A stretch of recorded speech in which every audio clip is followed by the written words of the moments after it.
Today's episode of the WAC podcast is brought to you by Hercules Tires, the official tire of the Western Athletic Conference. Now here are your hosts, Eric Danner and Rachel Vigil. Welcome into the WAC podcast. Eric Danner and Rachel Vigil coming at you. We got a lot to sit down and talk about. Some very exciting volleyball action going on, but let's first talk about the Ncaa Tournament. Eric, there's a lot of storylines. Even though we're just coming down to the championship tonight, we're recording this on a Monday. There's a lot of storylines going around with the WAC. A lot of storylines, Rachel, and March Madness. I don't know what April is, April craziness or something maybe, but what a weekend it was for the Final Four. I know we're both basketball fans. That Gonzaga UCLA game, one of the best I've seen in years. Gonzaga, of course, they played Dixie State earlier in the year. UCLA had played Seattle U earlier in the year. So there's a couple of teams we've seen take on WAC opponents. Remember, Tarleton was supposed to play Gonzaga and Baylor, if you remember, in back-to-back games, and that got scrubbed because of some COVID concerns. But Gonzaga looking pretty good. That was an amazing shot and just an amazing game all around, Rachel. And I think it's exactly why we love March Madness. It's been so fun. The Gonzaga UCLA game, literally that last second shot, I was like, all right, we're going to double OT. Like, let's do this. And when he makes it, my mouth just dropped. And I immediately called my dad and I was just like, I cannot believe that just happened. Like, that is everything that we talk about being March Madness. It was so much fun. But I got to ask you, Eric, obviously by the time everybody hears this, we'll know who the winner is of the Ncaa tournament, but who are you taking for tonight's game? Boy, that's a tough one. I mean, Baylor, you have the Drew connection. Of course, Bryce Drew, the head coach for Grand Canyon. His brother Scott Drew has been the longtime coach at Baylor. So you kind of want to see, him potentially win a national championship there. You also have, Gonzaga in a mid-major conference, if you will, the West Coast, which shares the Orleans Arena right before we go in for our championship. In fact, we were watching the West Coast championship a few weeks ago, Rachel, when they're playing BYU, and seeing that they were down in that game, and then all of a sudden came storming back. So it's there's a kinship, I think, between the West Coast Conference, but also Baylor, being in Texas, and we now have more schools in Texas coming up next year than any school or any conference in the country. So I'll take both teams. How's that? That's a good answer. Okay, I'll give it to you. Honestly, there are great storylines, and I think both of us being in broadcast, we just love the storylines and the people around the sport. So I'll let you slide with that one, but it'll be a good game tonight. I'm definitely looking forward to it. We also had Lou Hill was named Man of the Year. So Skip Prosser, Man of the Year. What can you tell us about that award, Eric? Well, I mean, obviously, the coaching community giving him this honor, as a man, what he's done in the community. Of course, we've talked, about it on this show, what he meant to folks in Edinburgh and where he's been. Actually, I was watching, his former coach, Lon Kruger from Oklahoma, retired this year.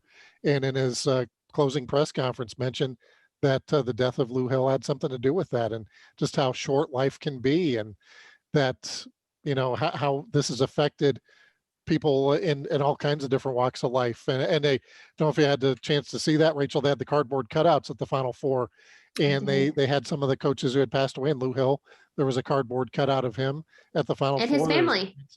From New Mexico State, a cardboard cutout of him. Billy Tubbs, who of course coached at Lamar, which is coming into the WAC.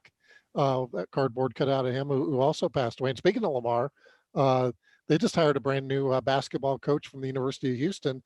As the Cougars were in the Final Four, Alvin Brooks will be in the WAC next year. So another quality coach, and it's going to be something else, Rachel, once we get this going next year with the new Texas schools and what already exists in the WAC. It's so crazy to me to think about. Yeah, we're seeing all the connections now, even more so with different schools that'll be joining. It's going to be so much fun. I cannot wait for July to get here already, but we still got a ton more to go through for the rest of the spring season before we get into them joining. Another quick connection, though, is Oscar Freyr. We talked about him and had Paul Coro on last week on the podcast. He unfortunately did pass away 2 weeks ago now, I believe. Our hearts and condolences are still going out to the family. But however, his mom and his nephew are actually going to be accepting his diploma because he was set to graduate this spring. Such a sad story, Rachel. You like to see that they're going to follow through with that. But I imagine there's not going to be a dry eye in the arena when when his mom and his nephew accept on his behalf. Previous job I had, we had a student athlete who passed away, and his brother and his dad accepted his degree on his behalf, and it's just such a sad time. But at the same time, you're glad to see him get that recognition that he deserves. As Paul Cora talked about last week, he was academically ineligible the year before, got his books together, and actually graduated this year. So glad to see his mom and his nephew be able to pick that up for him. Yeah, definitely will be very sad. And again, our just condolences go out to everybody at GCU, as well as Oscar Freyr's family, and everybody who unfortunately did pass in that car accident. Now we look to women's basketball though, Eric, and did you have a chance to watch the women's championship? I did, and that was a pretty close championship game, and it was all Pac-12. And Stanford, who of course knocked out Utah Valley in the first game that they played in the tournament, taking on Arizona.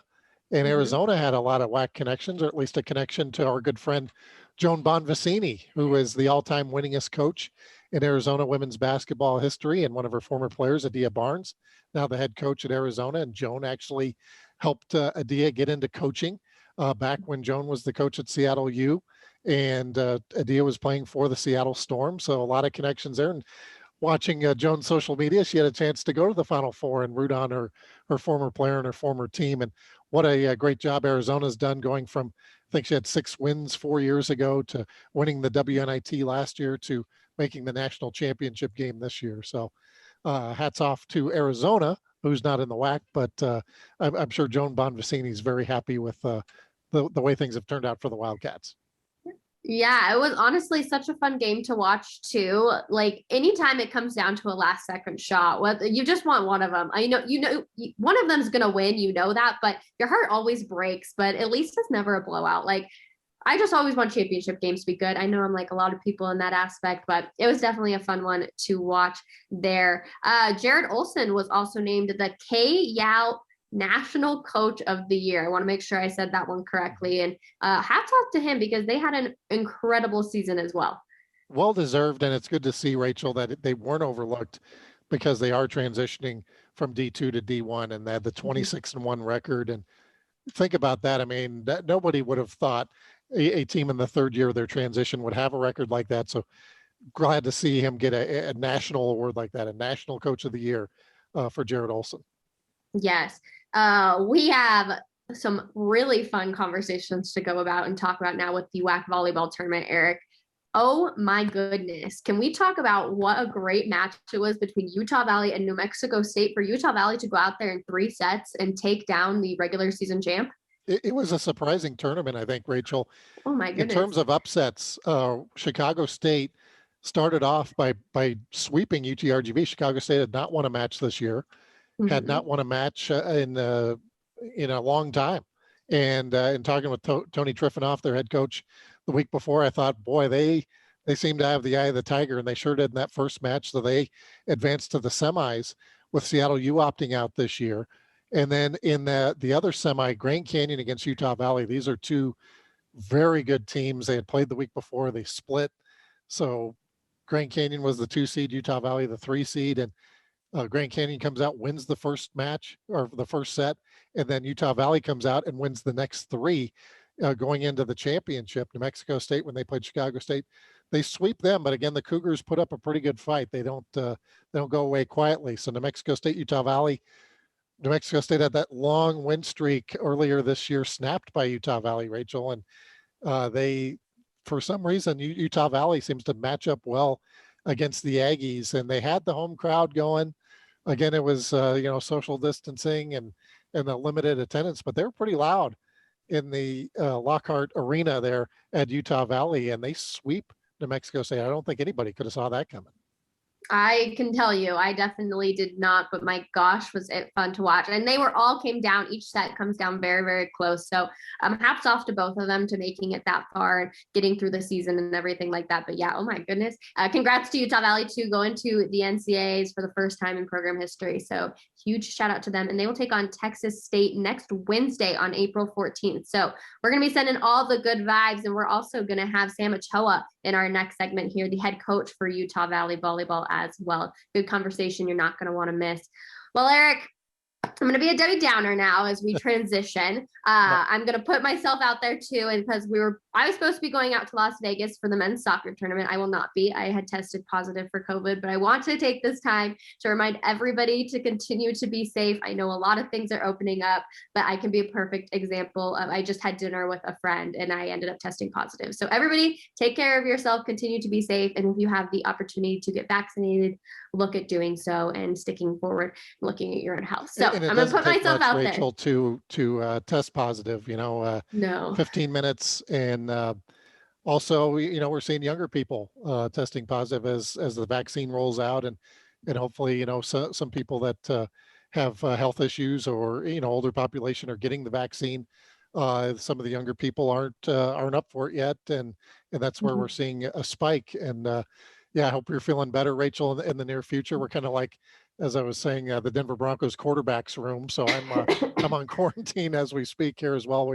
We'll need Kendall Hunter to come out and start at quarterback for us this upcoming week. But yeah, with men's soccer, which men's and women's soccer are going to both be happening next week. And usually they're not on the same week. They're usually on alternate weeks. But men's soccer, one of the best sports top to bottom in the WAC. A lot of years there's been 2 bids come out of the WAC, one of the few sports that gets that.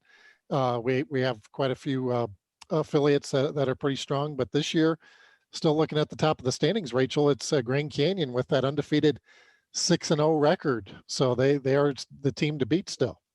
The Lokes are still sitting at the top. Then we got UTRGV in second, San Jose State in third, UNLV in fourth, Seattle U, California Baptist, Dixie State, and Air Force. And I know Air Force was just playing not too long ago and putting on a good scoring. Can you give us a score update there? California Baptist 4-1 on Monday afternoon. Keep in mind, California Baptist, Dixie State not eligible for the tournament. So Air Force in good shape to be that 6th seed. So if you start looking at matchups, if we're end to end today, of course, we have a lot of games or a lot of matches still left to go. Grand Canyon does play at UNLV on Saturday. So that could be a big one in terms of the regular season championship. But Grand Canyon would be one. If we started today, UTRGV number 2, and the big part about that is they get the buys. So they would not play until Thursday. We would have San Jose State, UNLV. They played tonight as we do this on a Monday, and that's kind of the de facto for the number 3 seed, potentially the winner of that match. And right now, Seattle U in 5th, but it's very close because they go by points. So San Jose State, UNLV with 14, Seattle U with 13. Seattle U plays San Jose State on Saturday. So there's another one. Could have implications on our seedings there, Rachel. So what we could be looking at a Seattle U UNLV first round matchup. We could be looking at an Air Force San Jose State first round matchup. And a lot of times, Rachel, we're talking about those teams potentially playing in the championship. Yeah, no kidding. You look at years past too. Those are quite a few matchups in there that we've seen. Looking at the women's side, Eric, you may be headed out to Phoenix. Hopefully, fingers crossed for a negative test result. Then you'll be headed out there, and Seattle U sitting on top of the women's standings at 9-2-2. When you look at the past 5-year history of the WAC and women's soccer, Seattle U, Utah Valley have been the 2 teams to beat, and those are the 2 teams to beat again this year. 29 points apiece for both of those teams. California Baptist, again, not eligible for the tournament, so you knock them out. So Seattle, Utah Valley, I don't know the math, Rachel, quite yet, but I would believe those 2 teams will have the buys in the first round. Then we'd be looking at GCU potentially taking on Chicago State in the first round, and New Mexico State and UTRGV. Again, a lot of soccer left to be played here, but actually not that much. We're getting into the final week of the season, but still a lot to be determined, I guess I should say. But we know which 6 teams are going on the women's side since both Dixie and California Baptist aren't eligible. I'm excited though to watch both of these tournaments get started next Wednesday.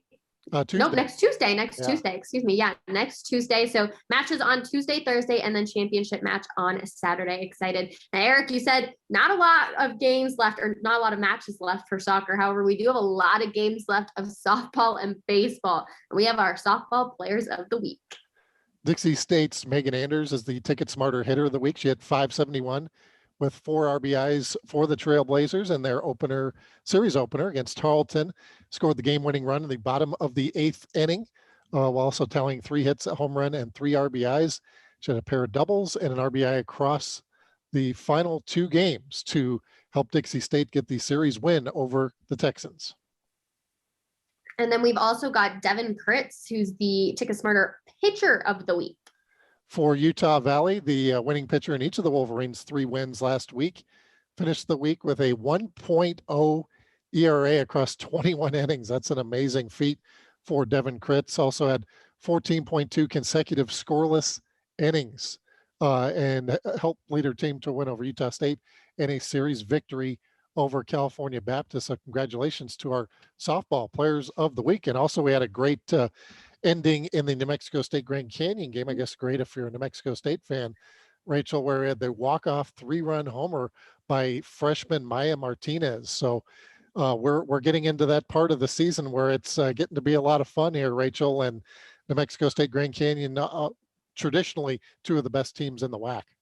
I had the opportunity to be watching that game as it happened. And oh my goodness, we talked about the Gonzaga UCLA game. My mouth dropped the exact same way for that matchup too. It was so much fun to watch. And yeah, I mean, hats off to Maya Martinez. What a freaking bomb that she hit. That was a really, really good one and a fun one to watch. Hopefully we can see some of those in our tournament here in a few short weeks there as well. And looking at baseball though, Eric, baseball players of the week are out as well. Harrison Spahns, our Ticket Smarter hitter of the week. He's a senior infielder, and the Lancers, even though they did lose, their long win streak came to an end at UTRGV, but they still won the series. Remember, UTRGV was picked to win the conference and or was right up there in the preseason polls, as CBU was as well. He had hits in all 4 games. His best was in the series finale, going 3 for 4. He added a walk and a hit by pitch, a 571 on base percentage to go with a 667 slugging percentage. So congratulations to Harrison Spahn. And then Dixie's Jimmy Borzone is the pitcher of the week.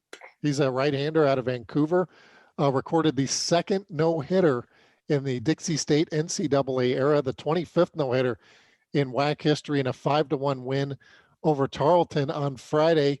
He had a 3rd inning run on a sacrifice fly, so that does not count as a hit. So he does get the no-hitter there, retired the final 14 hitters that he faced to earn the 7-inning complete game win, finishing with 8 strikeouts, just 1 off his career high. So Jimmy Borzone of Dixie State. And we're seeing the new schools, Rachel, Dixie and Tarleton, both getting a lot of players of the week this year.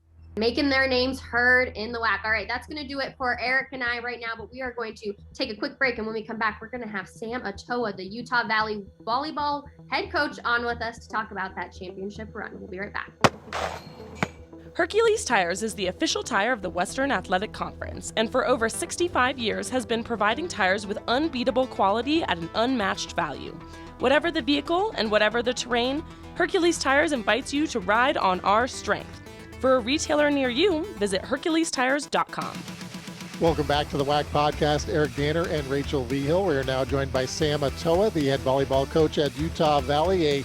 A very happy Sam Atoa, I would imagine, after winning the WAC tournament for the first time in school history. Coach, welcome to the show. Well, thank you very much. I appreciate the invitation and being here. And yes, it's been a happy weekend. Being able to win our first WAC championship versus a very good New Mexico State program. And then now busy with everything that goes into place to try to prepare for the Ncaa tournament. So yeah, there's been a smile on my face all weekend and probably even when I was in bed.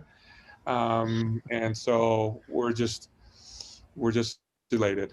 It's been great. Coach, I mean, it's been such a strange year. You didn't get to play in the fall. You're playing in the spring. You had some series that were canceled this year. Then you find out kind of late that you're going to be hosting the tournament. Originally, it was going to be in New Mexico State. You wind up as a 3 seed playing Grand Canyon, a team you had just played the week before and split with. Looking at the tournament and the way it unfolded, I guess, was there any advantages for you guys, the way things happened? Well, I think that you always like to be at home. And I think that there definitely can be some advantages to that. However, history has shown that the host team doesn't win. I think maybe once, if I'm correct.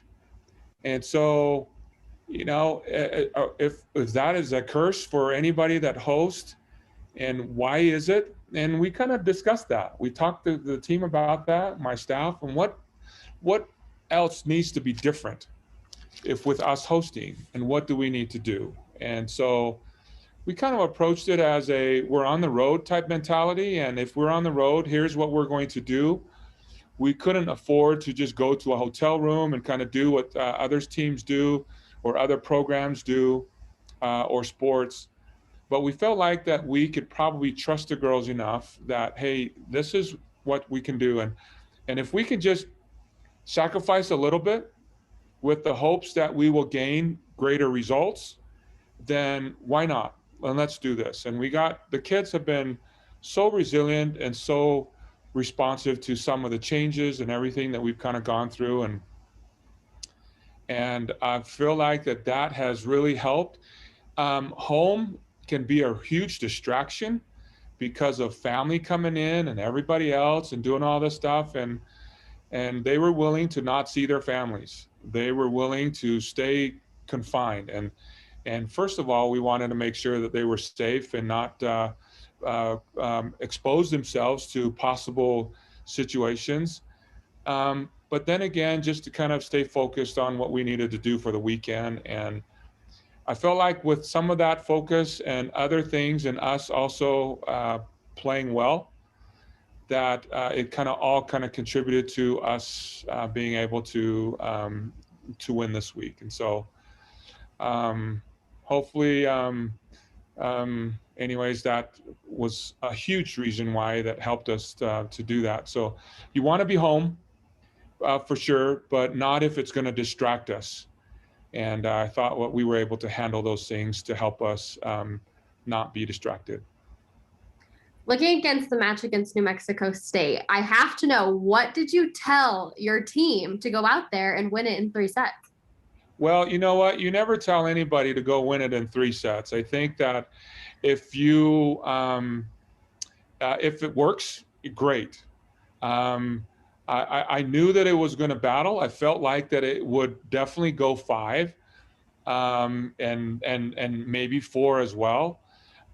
You hope for 3 anytime that you play, but at the same time, it was a battle back and forth, as you saw in the game, that it could have gone either way. And that was the same thing with Grand Canyon.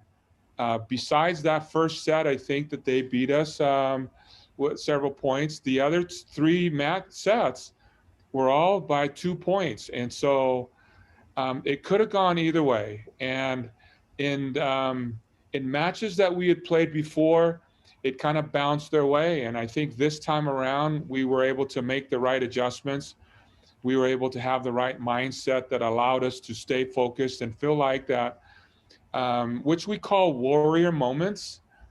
Well, we felt like that we were able to handle that and be the warrior with those 2-point games, even though that with that Grand Canyon's run in the end of that second set and coming back for 7 or 8 points when we were at set point. But even though with New Mexico State, they're kind of doing that, we were up 4, and then they kind of come back. And then at the end there, it was tied up in some of the sets. But we were able to stay composed, and I think that was the difference. Instead of panicking, the girls were able to handle what they needed to do. And sometimes it was luck, and luck kind of, especially in that match point, I feel like that the ball was set a little too far. I was standing right there, and I was just praying that the ball would not hit the antenna from when Kazna hit it. but it barely missed the antenna. It hit the blocker at the right angle, and it came back and hit the antenna, and match over. So it was just inches away from New Mexico State tying up that set, and then you don't know what would have happened, but we were very fortunate, and sometimes luck bounces your way. Coach, we were at the basketball tournament a few weeks ago, and when we get to travel around and see teams and see winning teams, it seems the common denominator is the teams tend to get along really well that win. And watching your team this entire week, I mean, I don't think I've seen a team celebrate more or enjoy each other's company more when we show the cutaways of the bench, or whether it's, the high fives or whatever. What is it about this team that has them so close? Well, yeah, no, the CPRs and the dragging off the court. And you know what? I'm not quite sure exactly where that all kind of came from. And they kind of just started doing certain things, and I was kind of caught off guard a little bit, and I looked at it and I'm like, they're having fun. They're not being disrespectful. They're cheering. And from day one, they just were so together, regardless of whether they were on the court or not. They were able to just kind of cheer together. And now you're right. I mean, this group from top to bottom has absolutely been very unselfish. They have been willing to do anything that we have asked them to do. And I don't know that we would have had the end of year success as we did if they weren't. The season has been so up and down. 3 of the 4 trips that we went on, well, all 3 trips that we flew to were all disrupted, either by COVID or by the freeze in Texas or by cancellation of flights to UTRGV because of weather in Denver. All of these things, that it was just one thing or another. And the girls were like, okay, well, coach is on the phone right now in the middle of practice. Something's up. But yet when we told them, hey, we're going to have to leave a day early, they were like, okay, we'll go. And I've told them over and over again that we are where we're at because of their willingness to bend, their willingness to reset, and just to kind of start all over again. And if we had not had those types of kids that just kind of cared about each other more than about themselves, I'm not so sure that we would have had the right mindset to win this last weekend. And so a lot of credit goes to them and their willingness to they just love each other. And I think it shows on how they celebrate for one another. And it doesn't matter who's on the court, but it's just so refreshing to see. Coach, in your 22 years of coaching, how high would you rank that moment after you won on your top moments of coaching? Well, I think you have to rank that as the highest. Really, I think that going in 22 years, I've gone from being a junior college head coach when I first started, and us being able to go to the junior college nationals, and we got as high as 3rd, and that was a fun experience for that.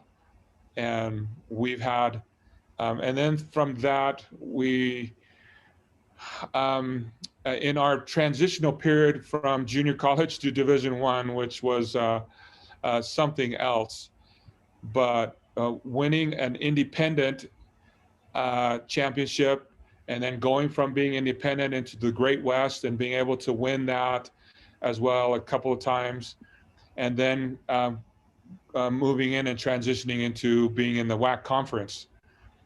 And this is, we had to take all of those steps to kind of get us to where we're at. But I think with all of the successes that we've had and where we're at, this is probably the greatest moment of being able to share this together with the team, to be WAC champions in this conference that is very difficult and challenging.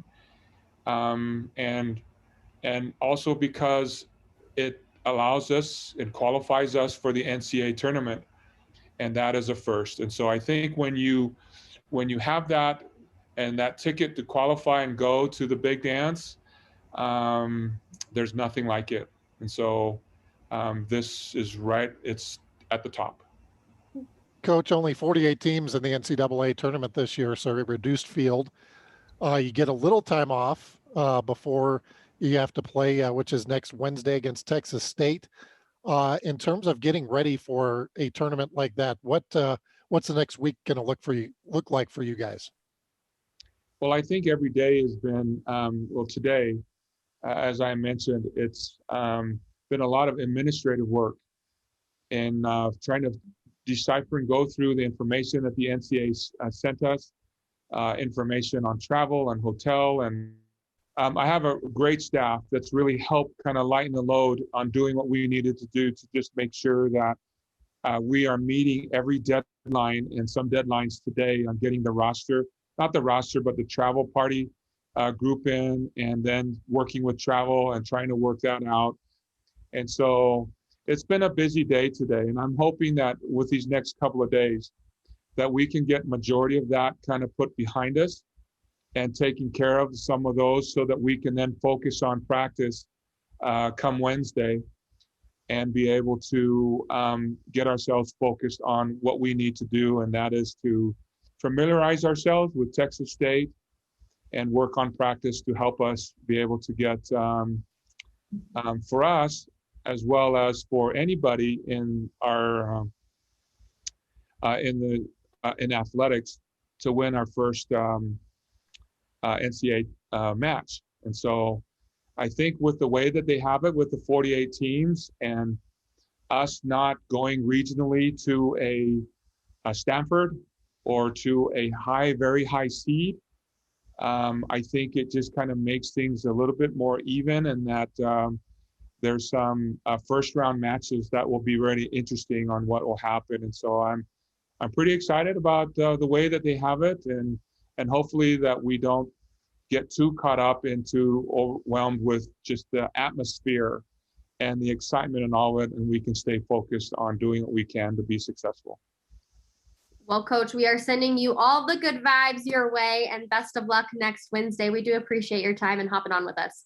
Well, thank you. It's just been a pleasure just being able to visit with you for a short little while, but we're doing all we can now that we are where we're at. We're going to do our best to represent not only our program and the university, but the WAC conference as well. And so we're proud that we are able to represent the WAC this next week.